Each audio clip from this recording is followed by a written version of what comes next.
So I've been having an interesting weekend. I just finished editing a video about the Dan Markel murder, the hidden significance of the celebration dinner. Check it out if you haven't already. And I was doing as one does on a Saturday night, just cracking open Reddit and a sugar-free beverage, be a Diet Red Bull, and perusing the latest news in the world of weirdo creeper mysteries that I follow. And I saw a really interesting thread on the Zodiac Killer subreddit, which is a case I've been obsessed with forever. And instead of actually doing something with my life, leaving my apartment perhaps, I said, you know what, I'm going to actually do another video on this because it's so goddamn interesting. And it's one of those things that marries a few different subject areas that I really am intrigued by. So I think it's a good one for a video because it combines my interest in the Zodiac Killer case, which I think is one of the most interesting true crime cases, and also linguistics,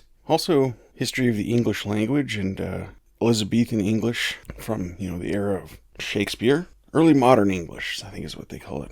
Anyway, the thread that I ran across was the thread noticed that a lot of the Zodiac letter misspellings that you see in the letters, which people have long debated whether or not they're actually misspellings to begin with, but this person noticed that a lot of the misspelled words that were in the Zodiac communications ended up being spellings of words that were used in 17th and 18th century literature. This is really interesting for a number of different reasons that we'll get into. But in the thread, the ones that what this Reddit thread shows is just some screen captures of some books that reproduce some passages of literature from the 17th and 18th century. In one of the examples is the term earthly paradise, which was in a book from the early modern English period. Anyway, the term earthly paradise is spelled E-A-R-T-H-L-I-E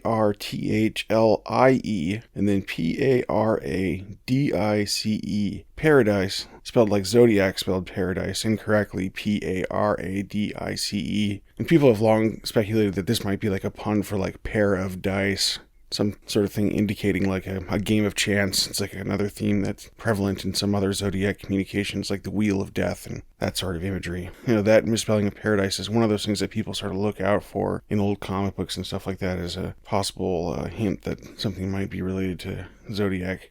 And as I've been looking into the way that spelling was done in like early modern English, like one of the big impressions that I've gotten is that it was very non-standard. And I sort of knew that, but you just go through like the references for the different types of spelling for early modern English stuff. And that's something we'll get into later in this video.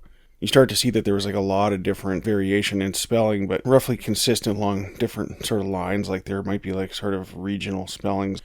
So far I've seen in this Reddit thread a couple of different examples of the paradise spelling. Then a third example of the interesting, unique spelling of paradise. A fourth example, a couple versions in this passage. And then we get a spelling of Christmas, or Christmas, C-H-R-I-S-T-M-A-S-S. Which it makes sense now that somebody sort of brought it to my attention that, yeah, this is an archaic spelling. And I think when people, because that is one of another famous misspelling in Zodiac letters, if you followed the case at all, is that Zodiac makes this old spelling of Christmas in a couple different places in his letters. So I guess it's just interesting because I guess I never just really put it together until I had somebody sort of mention it. And and what I've sort of done in the rest of this video is kind of like gone through some of the letters, looking for misspellings that might be early modern versions of words, and just also sort of taking a look at like the other stuff that's happened in the Zodiac case lately and how that might relate, because there's a number of interesting developments that have happened that have gotten people interested in looking more into the Zodiac Killer communications. So anyway, yeah, this thread is just basically like a few different examples of finding Zodiac Killer spellings in early modern English. And the two main ones are paradise and Christmas. Those are pretty iconic misspellings in the Zodiac stuff, though. So this is interesting at the outset, but in the thread itself, there's even more examples that are even a lot more compelling, because I think having like one or two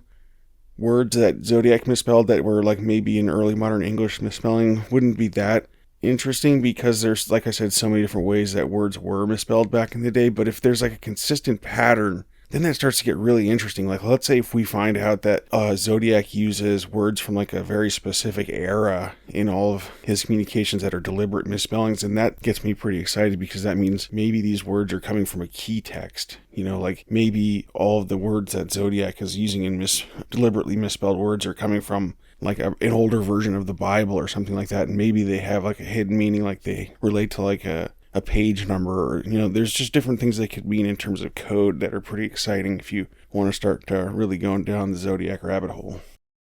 One thing I want to mention too at the outset here is I asked the person that posted this on the Zodiac Killer subreddit if they were cool with me posting it, and they said they're fine with it. They just didn't want me to mention their username for whatever reason, so I'm going to respect that and just sort of refer to this Reddit thread. And I usually link everything in my description, so I will include a link in case anyone checks out the thread. But I just did want to mention that I did check with the author if they were okay with me referencing this, and I've gone ahead and sort of use their hint to kind of look for my own evidence in this. But I just thought this was a really interesting idea that could lead to more stuff. And in the thread, there's a comment by a user named Dirt Poor Richard, who mentions that old Bibles have many spellings of words that were common in England. If his family possessed such a Bible, he may have read it and been aware of old English spellings. And that's an interesting comment, because I think like when you think about these old spellings of English words, like your mind immediately kind of goes back to like what books people were reading back then, or like what the common books were. And I think there's like a few key books that people would have had in their household, because people didn't own that many books back then. They were very expensive objects, but the ones they might have had most likely would have been probably like a Bible, maybe a little bit past this time period, like a first folio of Shakespeare, because this is like early modern period is like right around where Shakespeare's time period, 16th, 17th century. And so there's another couple of examples that are posted in this thread. Another one of the ones that I thought was like really compelling is Zodiac misspelling the word woman and hours as WOEMAN and HOWERS, and then this person finding those as being consistent early modern English spellings of stuff. So those were very interesting to me when I saw those examples. That's when I got kind of pretty excited about this. And another one that gets mentioned in this thread is Zodiac at one point misspells victim, VICTOM, and that is also an early modern English spelling. There's been an example found of, so that was really another really interesting one too, because that is an odd misspelling. So anyway, that was a really cool thread. When I saw that, I was like, wow, I got to start doing some digging on my own. And what I started doing was I started kind of looking and just seeing what other references were out there. And I tried a few different ones, and a lot of the early modern English dictionaries I first tried weren't complete enough. They were, sort of like more like sort of like single volume dictionary references. What I really wanted was like a multi-volume, huge, complete dictionary with all the different parts of speech in it. And I eventually found one, which was really helpful. And I think this dictionary is so complete that pretty much every Zodiac misspelling I've looked up has been a hit so far, which is pretty exciting. And I always put links to everything that I mention, or at least try to, in the description. And the one that I found that I'll put a link to in the description that's available online is a New English Dictionary on Historical Principles, edited by James Murray and a bunch of other folks. But this one has 10 volumes, and it has a history, a pretty complete etymology of all of the different terms, and a very exhaustive list of all the different definitions and forms of a word. There's sort of like a burgeoning scene of analysis going on having to do with the Zodiac Killer that's a little bit different than other true crime communities or research groups that I've encountered in the past. This version of a true crime community that's coalesced around the Zodiac Killer seems to attract a lot of really interesting ideas and people. And there's been a few fascinating developments over the years that have made it so that there's a really unique community. So the biggest development that's happened lately with the Zodiac Killer is that at the end of 2020, the Z340 cipher was solved by a team of 3 gentlemen from around the world, actually.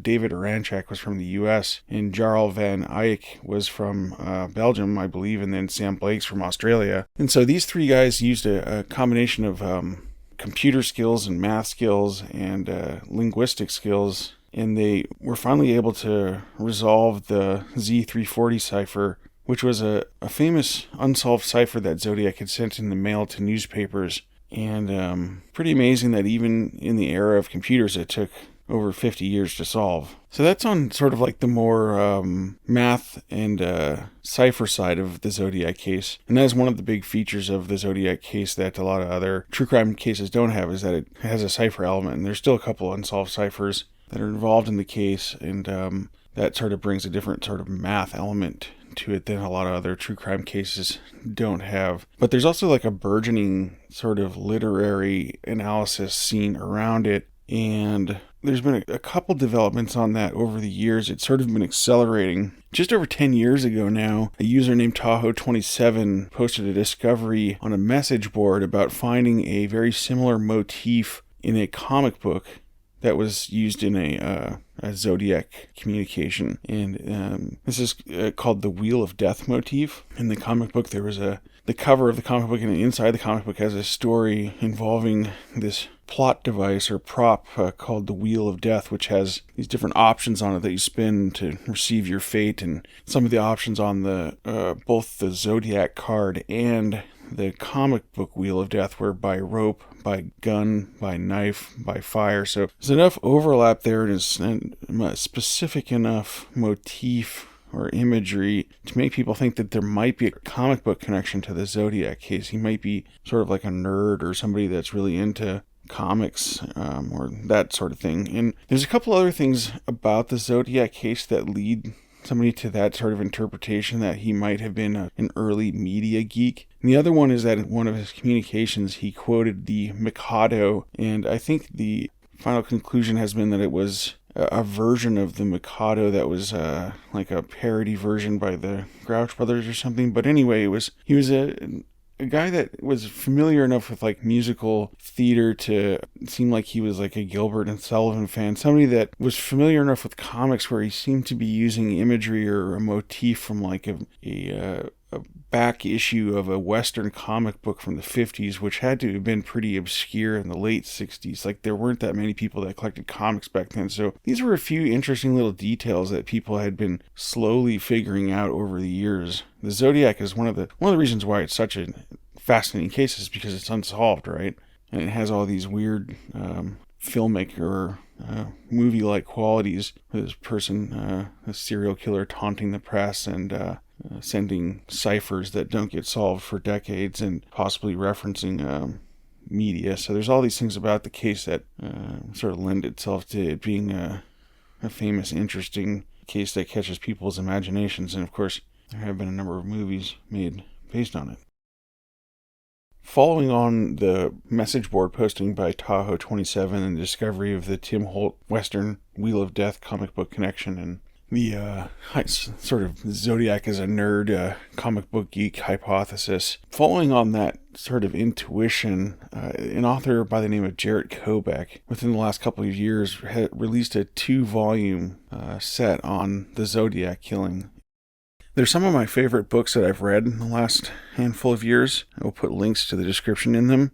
So yeah, in 2022, Jarett Kobek released 2 books on the Zodiac. The first one is called Motor Spirit, The Long Hunt for the Zodiac, and the second one is called How to Find Zodiac. And they're both available on Amazon, or I think he has his own website, We Heard You Like Books or something like that. Could not recommend buying them highly enough. I think they're great and worth the read, and they're both very interesting on their own. The first book, Motor Spirit, is just sort of more about just the vibe and the setting of the Zodiac killing. Like, it was a really good idea for a book that I hadn't seen covered. I'm sure it was probably covered somewhere else, but it, instead of taking like the normal true crime tack of like trying to, solve the book in one go, or sort of just be like a 1-volume story about the whole case, it instead just looked at the backdrop of the Zodiac case and the context of it, and really got into like what else was happening in the news and in the area in the Bay Area in the late 60s and early 70s, and what the media context of the Zodiac case was, because a lot of the Zodiac case had to do with him communicating with the media, the newspaper, and there's a lot of different things about the Zodiac case in the way that he communicated with the papers and then reacted to articles in the papers that made it clear that he was a very media savvy guy and somebody that was very steeped in the local media. So that was a great book. And then How to Find Zodiac was his book about his a suspect that he developed, I guess. And it's basically like what he started doing was following down the Tahoe 27 road of trying to find out, like, if Zodiac was a comic book nerd. Then, he started to try to find, people that wrote into comic book zines, and basically started looking into like zine culture and sci-fi geek culture in the late 60s and early 70s in the Bay Area on the West Coast, and ended up finding a guy that was sort of like a crank letter writer. It's kind of hard to describe because I guess the version today would be somebody that writes like tons of angry comments in a YouTube video to nobody in particular, but people used to write into newspapers or make prank phone calls. Just people that were really loved writing and complaining. I don't know if that reminds me of anybody, but anyway, the book that he did detailing Paul Doerr as a suspect is just brilliant because it gets into like a literary paper trail, sort of like a literary detective story where Jarett is like looking through all these different collections for obscure science fiction zines and zines about, I didn't even know how to describe it, sort of like Whole Earth magazine, DIY survivalist type magazines and underground newspapers. And I've since, I'm somebody that is into collecting old magazines and loves obscure self-published garbage material. So this is, as an internet garbologist, this book really spoke to me. I just really love the way that he sifted through all of this material and outlined the character of what this Paul Doerr guy was like. And he was a very, very creepy guy, and he could very easily be the Zodiac. And I think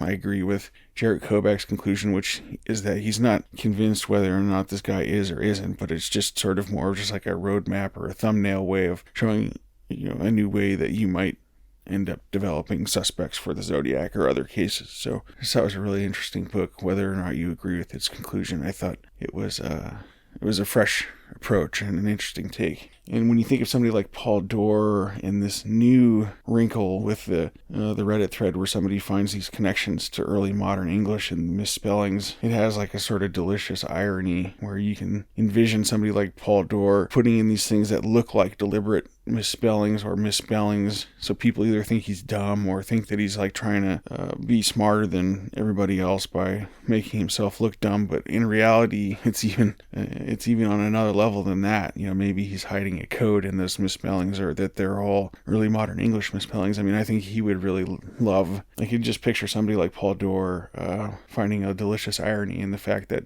people think he's dumb and misspelling stuff, when in reality he's hiding something from them. So that is very Zodiac-like, I think. There's something about this whole idea that sort of rings true to the idea of Zodiac to me. So, and again, I don't know whether or not there's anything to this, but it's just an interesting thing to explore. I'm somebody that loves going down these rabbit holes and sometimes, just exploring an idea, whether or not it's valid. Sometimes you kind of just have to take a stroll. One other thing I wanted to point out is that the Zodiac misspellings in the letters were successful in the sense that they definitely captured people's attention, and it's something that even the police at the time in their press conferences, even though they were very guarded, they did mention stuff having to do vaguely with that, and when you hear their analysis of how smart the Zodiac is. This is something that I just thought about what Paul Doerr would think about, and whether or not, I'm sure he was used to people underestimating him. So it's just something I wanted to just play a real quick clip of this interesting old vintage Zodiac press conference. Hear how the police describe him. From all of your investigations, what can you tell us about the Zodiac? Not a great deal. He's not an unintelligent man by a long shot.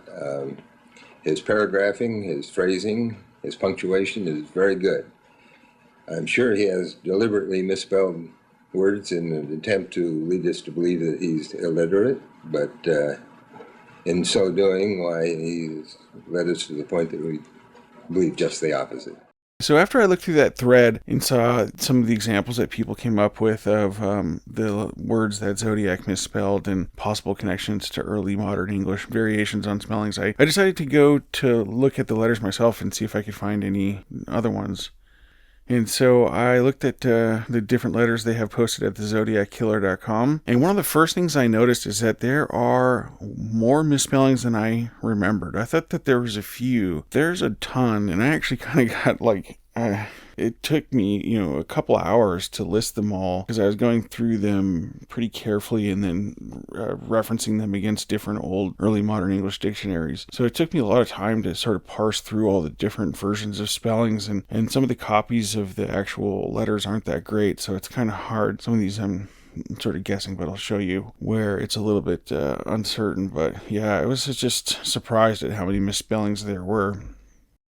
Okay, so in the first letter that we have, first of all, there's a few letters on the Zodiac Killer site that are related to the Sherry Joe Bates Riverside case, like 66, 67. I looked at those. They didn't have any obvious misspellings. I don't think that they're connected to the Zodiac Killer myself personally either, but anyway, they're not relevant to this exercise. So the first letter that I looked at that had anything interesting was the July 31st, 1969 set of 3 letters that Zodiac sent to 3 Bay Area newspapers. And the first one was, he sent one to the Vallejo Times-Herald, and this copy wasn't very great, but interesting because it has the word cipher in it, which is spelled, it looks like it's spelled C-Y-I-P-H-E-R, so it has the Y and the I in cipher, which is really weird. And one thing that I discovered in looking at the early modern English version dictionary for this word is that it was actually spelled both ways with the Y and an I. But I think after this it's pretty uniformly spelled with an I in the rest of the Zodiac letters. And also just to note, word cipher, I think it has from Arabic, so it's got a pretty old root. So we'll just note that, because that's one of the other things I'm sort of interested in noting here is like, what's the roughly how old are all of these different words that are getting misspelled? And just trying to look for any patterns here, because I just want to note that like one of the reasons why I think this might be interesting is maybe there might be some hidden context clues or some hidden meaning to these misspellings. So we're just on the lookout for anything. The next obvious misspelling is Christmas, and in the letters we have it spelled Christ Mass, so with a T and an extra S from the way that we spell it now. And then we'll see this archaic Christmas spelling twice in this letter, and I think in all of the other letters from that were sent to all the papers here. And then when we look at the entry for Christmas in the New English Dictionary reference, this one is really interesting. There's been so many different versions of it, but we do see that we can pinpoint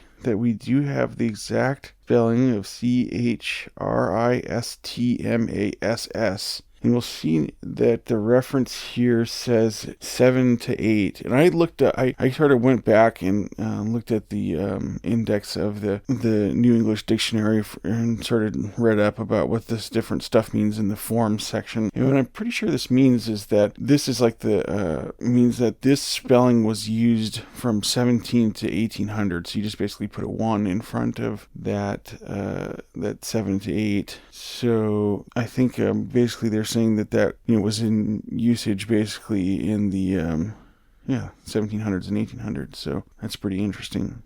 Okay, and the next one that we see is lying, spelled Lying. It's an odd spelling. It sort of made me think of lie, like the chemical lye. But then when we look in the New English Dictionary, we do see that we have that spelling, Lying. And again, in the reference, we see the number 7 by it, denoting that was probably used in the 1700s, that version of it. So that's interesting. Again, we have so maybe that version of lying and that version of Christmas were both used around the same time period, I think it sounds like. The next one that we see is FRY for Friday. This is a really interesting one because I think in the thread somebody mentioned that FRY was like a way that Friday was abbreviated during the early modern period, but we have some confirmation of that here in the dictionary, where we see all the different references to Friday with that spelling, FRYDAY, all throughout the early modern period into the late 1500s. It seems like that spelling was used up until that time period. So again, bordering on the same time period, like the 18th and 17th and 18th century versions of all of these words so far, kind of what we've been getting in the Zodiac letters, which is very interesting. Okay, so that's all that I saw in that first letter, and so then we'll look at this is from July 31st. There were 3 letters sent that day. This is the one sent to the Chronicle. We already looked at the one sent to the Vallejo paper, and these 3 letters are all very similar. They each had one part of this cipher in them. The Zodiac asked the papers to print all of the ciphers on their front pages, and so in this one we see that same archaic spelling of Christmas again twice. Also noted that in these letters we see the plus type sign, or the cross for and. It's just sort of interesting. Then we see the misspelling of patterned, PATERNED, so 1 T, and then this version of pattern shows up a couple times in the New English Dictionary. I also just kind of want to note that suffix PATERN is also used in a lot of other words, like paternal. Could be a potential meaning there. But we also see that spelling of pattern, there's a bunch of different types of spellings that are close to that, but nothing quite exact that I saw in that section. Yeah, that's another one. I guess that's one we probably need to do some more follow-up on. Okay, so now we see, again, cipher, again, fry for Friday twice. Here's a real interesting one for cruise. It's CRUSE, and he's meaning, like cruise, like in a car. And there's a bunch of different spellings for cruise and a bunch of different meanings for this word in early modern English. The first version of CRUSE I found in the early modern English dictionary was under the, I think the pronunciation of this word is like crouse or cross, but it's like it's basically the same word that what we'd say is cross today. Angry, irate, cross, crabbed, but it's spelled CROUSE with an alternate spelling of CRUSE. And it looks like that saying 1300s was that spelling. So that's a little earlier than the other examples we've had so far. But then there's another entry, and this is actually under cruise. We have an alternate spelling of CRUSE in the 1700s. So that's really interesting, and that fits that same pattern of these spellings being from that same sort of couple 100-year window of 1800s. There's a number of other entries for cruise in here having to do with like there's a version of the word cruise, CRUSE, that means like a small earthenware vessel for liquids. There's also similar words for like pitchers and pots. So a lot of different ones to look through there. But I did find it very interesting that the exact analog spelling for cruise matches up for the word cruise, CRUISE. So that was just really interesting. And a lot to look into there too. And okay, so one other one that we see in this letter is until with 2 L's, UNTILL. And so we see in the New English Dictionary again, the spelling with 2 L's was common from 1400 to 1900. Again, that same ballpark. Very interesting. Lots of different spellings for until. Okay, so then here's finally the third of the 3 letters. This was the one that went to the San Francisco Examiner, and don't have a ton else here. I think everything else was covered in the other 2. But this one also had 2 versions of the old Christmas, lying, patterned. Now it has 2 T's in this one, so that's interesting. Fry for Friday twice, cruise for cruise again, until with 2 L's, and then sun for Sunday. Okay. And so then the next letter that I looked at was the August 1969 letter, which was like the debut of him calling himself the Zodiac. In this one, he spells having with an extra E, HAVEING. And of course, there's a ton of entries on having. I didn't get anywhere with what time period that spelling was, but that's one that we definitely want to follow up on. So then there's already with 2 L's. I didn't immediately find anything on that one. Originally, this one was spelled really weirdly, and it was hard to parse, so I'm not sure if I got this one exactly right, but it looks like it's spelled Origionally, and there's a lot of different types of original or similar, but another one that I should do more follow-up on. Then we have firing with an extra E, Fireing, and that's definitely like an archaic version of it, but we also have racing with an extra E, shabbily, Shabby.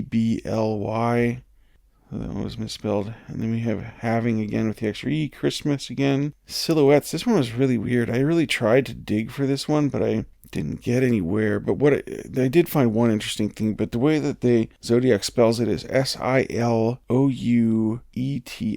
way off from the way that it's actually spelled. But I did look into the etymology of this one, and it is interesting for this exercise because the name Silhouette is based on the name of an 18th century French politician. So that again points us to that sort of exact era. The 18th century is where pretty much all of these spellings seem to be coming from, right around there. Then we have ceiling, and this one I couldn't actually tell if it was misspelled. It actually could be an I, but it might be Celling. I couldn't tell, but I did look up ceiling in the early modern English dictionary, and there are like a ton of different versions of the spelling for that one, so that one could be of interest. And there are a lot of spellings in that same time period of around the 1700s. Okay, and then I looked at the October 13th, 1969 Stein letters, what it's known as, after he killed Paul Stein. First thing I noticed is that instead is sort of broken up into 2 words. And then we have motorcycles where it's Cicles instead of CY.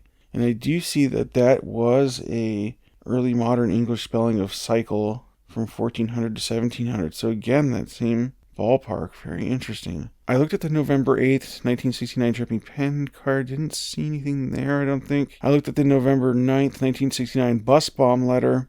This one had a ton of interesting ones. It's spelled commit, Comitt. I didn't find anything for that immediately, but that's another one that I want to follow up on. One thing that I noticed in these letters is that Zodiac uses the word shall a lot, which is interesting to me because shall has very specific legal meaning, which means that it's always interpreted as a directive, like you must do this when you see shall. So this is something I noted as I was reading through. Entirely, and this one was really oddly spelled Entirle, and I did find entirely in the early modern dictionary, and I didn't find that spelling, I don't think. Oh, this one was really interesting. Disguise was spelled Descise, and the entry for disguise is really interesting, and there's a lot of different spellings, and even some that are pretty close, even though the Descise is way off. But you do see that like there's Degise that was used in the 14 and 1500s, and then Disgise or different similar suffixes in the 15 to 1600s. So you just see, and then you see Desguise in the 1500s to 1700s. So a lot of very similar ones. I'm sure that this was another one that again would be interesting to keep looking into. And I did find other entries for similar archaic spellings of disguise, like Desgise. So there's, a lot there. Effective with one F. I need to do more. Looking at that one, I didn't find anything for that one yet. Bought in, Bouh, and that one's like kind of Bought space En. That one I need to do more on. Effect with one F. Again, that's another one that I keep needing to follow up on, but I haven't done yet. Wiping. Something that people have noted before in a lot of stuff is that it seems like Zodiac kind of printed some of his words like in chunks. Like you'll see like wipe space ing, or things that seem like they're people have speculated that Zodiac might be dyslexic or maybe tracing stuff, but I'm just not really sure. I'm just sort of noting that I did see a couple things like that were like words broken into 2, like wiping here, where it's not clear exactly what's going on. This one is another one that really made me super fascinated, and that's Zodiac spells clues, Clews,